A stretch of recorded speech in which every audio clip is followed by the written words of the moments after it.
दुनिया में सबसे महत्वपूर्ण है भोजन। अगर ये खत्म हो जाए तो इंसान अपने चरम पर पहुंच जाता है। इसी के साथ कहानी की शुरुआत होती है और हड़कंप के साथ एक देश की सरकार द्वारा बच्चों और उन औरतों को जो मां बनने वाली हैं उनको मारने का ऑर्डर दे दिया जाता है, क्योंकि सरकार के पास भोजन की कमी हो गई है और वो नहीं चाहती है कि इसके आगे और आबादी बढ़े। अब मिया नाम की एक औरत और उसकी हस्बैंड नीकू भी इस शहर में फंस चुके थे, लेकिन ये बचते बचते एक कंटेनर में छिप जाते हैं जिसमें और भी कई बेगुनाह लोग थे। मिया खबर पड़ती है कि औरतों और बच्चों को मौत के घाट उतारा जा रहा है, जिसमें वो दुखी हैं क्योंकि वो भी मां बनने वाली थी। लेकिन नीकू एक हौसला देता है और एक चॉकलेट देकर कहता है कि इसे तुम खाना जब हम इस देश से बाहर निकल जाएं, और जब हम ये सफर खत्म करेंगे तब हम अपने होने वाले बच्चे के साथ बहुत खुशी से रहेंगे मियाँ। दरअसल नीकू और मियाँ की और बेटी थी, लेकिन उसको पुलिस वाले ने मार दिया था। अब इसी बीच कंटेनर का दरवाजा बजने लगता है और जब नीकू बाहर देखता है तो वो बहुत सारे लोग वहां पर जमा हो गए थे। उसके बाद वहां पर खड़ा आदमी जिसके पास गन होती है कहता है कि हमारे पास दूसरा कंटेनर भी है, आधे लोग उसमें चले जाओ, और इसी हरकंप में नीकू को भी बाहर कर दिया जाता है। नीकू रोकने की कोशिश करती है लेकिन कंटेनर बंद कर दिया जाता है और जब मियाँ सुराख से देखती है तब नीकू को 107 नंबर की कंटेनर में बिठा दिया जाता है। मियाँ ये सब देख रही थी और रो रही थी। तभी नीकू मियाँ को फोन करता है कि मियाँ घबराओ नहीं, हम दोनों एक ही जगह पर जा रहे हैं और आगे चलकर साथ हो जाएंगे, लेकिन तुम अपना ख्याल रखना। कंटेनर आगे बढ़ता है लेकिन अभी भी जगह जगह नरसंहार जारी था और औरतों और बच्चों को मारा जा रहा था। कुछ देर चलने के बाद मियाँ के कंटेनर को भी पुलिस द्वारा तलाशी के लिए रोका जाता है, लेकिन जब पुलिस वाले कंटेनर चेक करने लगते हैं तब उन्हें पूरा कंटेनर खाली मिलता है, क्योंकि इस कंटेनर में एक और छिपने की जगह होती है। लेकिन जब पुलिस ऑफिसर कंटेनर में गोली चलाता है तब उसे भी पता चलता है कि इसमें बहुत सी खाली जगह है और ये सभी इसी में छिपे हैं। पुलिस वाला कहता है कि सभी लोग अपने आप बाहर आ जाओ, नहीं तो मारे जाओगे। ये सुनकर मियाँ वहां पर रखे डिब्बों के ऊपर चढ़ गई थी। तभी एक लड़की अपनी जान बचाने के खातिर दरवाजा खोल देती है और जब वो बाहर आती है तभी अफसर उसके सर पर गोली चला देता है और इसके बाद सभी को एक एक कर मार दिया जाता है और लाशों को इकट्ठा करके कंटेनर को साफ करके शिप में भेज दिया जाता है। मियाँ जो छिप गई थी वो नीचे आती है और नीकू को फोन लगाती है, लेकिन नीकू का फोन बंद आता है। फिर मियाँ को कंटेनर में कुछ सामान मिलता है जिसमें ड्रिल मशीन, चाकू और लाइट और भी इसके अलावा कुछ चीजें मिलती है। जब मियाँ का कंटेनर शिप में रखवा दिया जाता है, लेकिन जब रात होती है तभी तूफान आता है और इसमें मियाँ का कंटेनर जोर जोर से हिलने लगता है और अपनी पूरी ताकत लगाकर मदद के लिए चिल्लाती है, लेकिन यहाँ उसके अलावा कोई नहीं था। तूफान जैसे ही बढ़ता है कंटेनर और भी तेजी से हिलने लगता है और इसी वजह से मियाँ का सर कंटेनर से टकरा जाता है और वो बेहोश हो जाती है।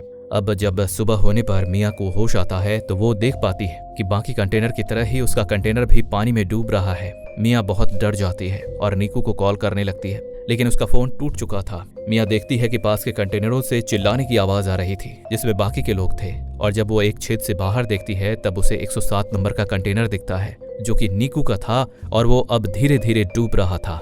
मियाँ ये देखकर पूरी तरह से टूट जाती है और वो भी मरने का फैसला कर लेती है, लेकिन फिर होने वाले बच्चे का एहसास होता है और वो अपना इरादा बदल लेती है। मियाँ अपने गम को भुलाकर खुश होने लगती है कि इस दुनिया में नीकू का बच्चा आने वाला है और इसी सोच के साथ रात बीत जाती है। फिर जब वो सुबह जागती है तब तक उसके कंटेनर में पानी भरना शुरू हो गया था।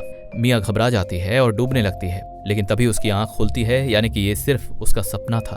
अब मियाँ कंटेनर में रखे डिब्बों को खोलने लगती है और उसमें से प्लास्टिक के डिब्बों से कंटेनर के छिद्रों को बंद करने लगती है और मियाँ कुछ ऐसे ही सामानों का इस्तेमाल करती है ताकि कंटेनर को रहने लायक बनाया जा सके।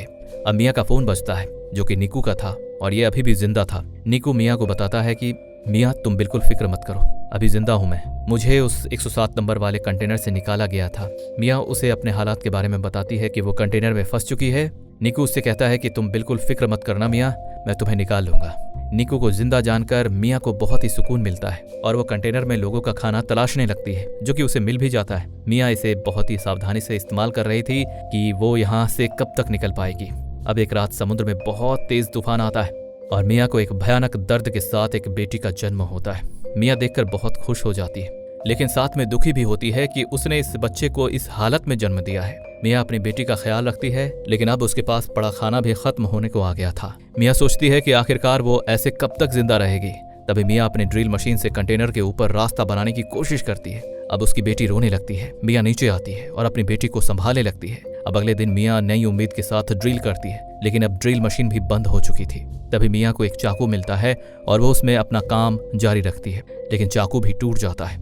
मियाँ को अब एहसास हो जाता है कि ना उसके पास खाना है और ना ही पानी, और वो बेहोश हो जाती है। बेहोशी की हालत में ही उसे अपनी बेटी नजर आती है जिसको सरकार मार चुकी थी। साथ ही उसे नीकू भी दिखाई देती है और वो कहता है कि मियाँ, इसमें तुम्हारी कोई गलती नहीं थी। तभी मियाँ को बारिश की बूंदों का स्पर्श होता है और मियाँ बेहोशी से बाहर आती है और कंटेनर के ऊपर जहाँ मियाँ ने सुराख किए थे उसे कपड़ों से जोर से खींचती है और वो कुछ मिनटों के बाद निकल आता है। मियाँ सबसे पहले तो वो अपने डिब्बों में पानी जमा करती है और जब वो बाहर आती है तो खुले में सांस लेकर बहुत ही खुश होती है। मियाँ देखती है कि उसका कंटेनर समुद्र के बीचों बीच फंसा है और दूर दूर तक कोई नहीं है। मियाँ अपनी बेटी को बाहर लाती है और उसे खुले आसमान दिखाती है और कहती है कि हम यहाँ से जरूर बाहर निकलेंगे। अब मियाँ की नज़र मछलियों पर पड़ती है और उसे एक तरकीब सूझती है। वो जल्दी से इधर उधर का सामान ढूंढती है और एक कांटा बनाती है। वो मछलियों को पकड़ने की कोशिश करती है लेकिन उसके हाथ निराशा ही लगती है। मियाँ थक कर ऊपर ही लेट जाती है। तभी उसे आसमान में एक प्लेन दिखाई देता है और अब वो जल्दी से नीचे आ जाती है और एक कांच का टुकड़ा लेती है ताकि वो प्लेन की तरफ रिफ्लेक्शन कर सके।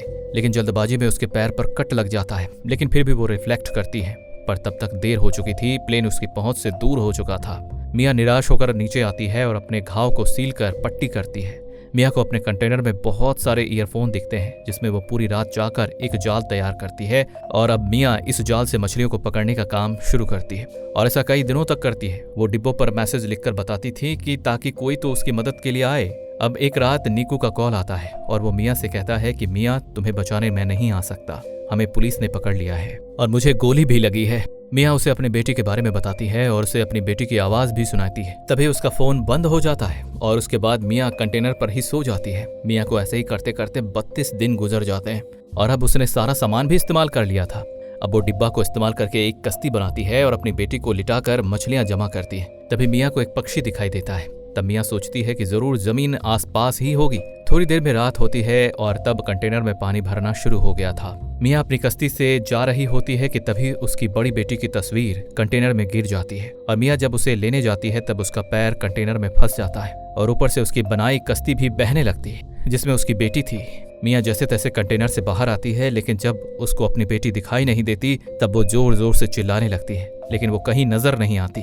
तभी मियाँ की बेटी के पास एक बड़ी मछली पानी में गिरती है और उससे वो रोने लग जाती है। तभी मियाँ उसकी आवाज सुनकर वहां आ जाती है और रोकर अपनी बेटी से कहती है कि आज सिर्फ तुम्हारी वजह से जिंदा हूँ। और ऐसे ही मियाँ कश्ती को पकड़ लेती है और आंख उसकी लग जाती है। तब सुबह होती है। तब मियाँ डिब्बे में से निकालकर मछली खाती है। तभी वहां कुछ परिंदे आ जाते हैं और मियाँ भावुक होकर अपनी बेटी से कहती है कि हमने वो सब किया जो हमें करना चाहिए था। और ऐसा कहकर वो अपनी डिब्बों से मछलियां उन परिंदों को खिलाने लगती हैं और उसकी कश्ती के आसपास परिंदे जमा हो जाते हैं। लेकिन तभी जब बोट पर बैठी एक लड़की की नजर परिंदों पर पड़ती है तब वो अपने पापा से वहां जाने को कहती है। जब वो वहां जाते हैं तब उन्हें मियाँ की बेटी मिलती है और ये उसे बचा लेते हैं। ये सभी आश्चर्य में थे कि इतना प्यारा बच्चा अकेले पानी में क्या कर रहा है। उस कश्ती को देखते हैं तब उसमें एक रस्सी बंधी होती है और रस्सी को खींचते हैं। तब जाकर उन्हें मियाँ नजर आती है और ये मियाँ को ऊपर खींचते हैं। लड़की मियाँ को बचाने की कोशिश करती है लेकिन मियाँ की सांसें थम चुकी थी और जब मियाँ की बेटी रोने लगती है तब अचानक से मियाँ की आंखें खुल जाती है और बेहोशी की हालत में ही अपनी बेटी के बारे में पूछने लगती है। वो लड़की मियाँ की गोद में उसकी बेटी देती है। मियाँ भी खुश हो जाती है। ये आखिरकार उसकी जान इन लोगों ने बचा ही लिया। मियाँ का साहस इस बात का सबूत है कि अगर इंसान एक बार जिद कर ले तो उसके लिए कोई भी मुश्किल नहीं रह जाता। और इसी के साथ हमारी ये कहानी यहीं समाप्त हो जाती है। धन्यवाद।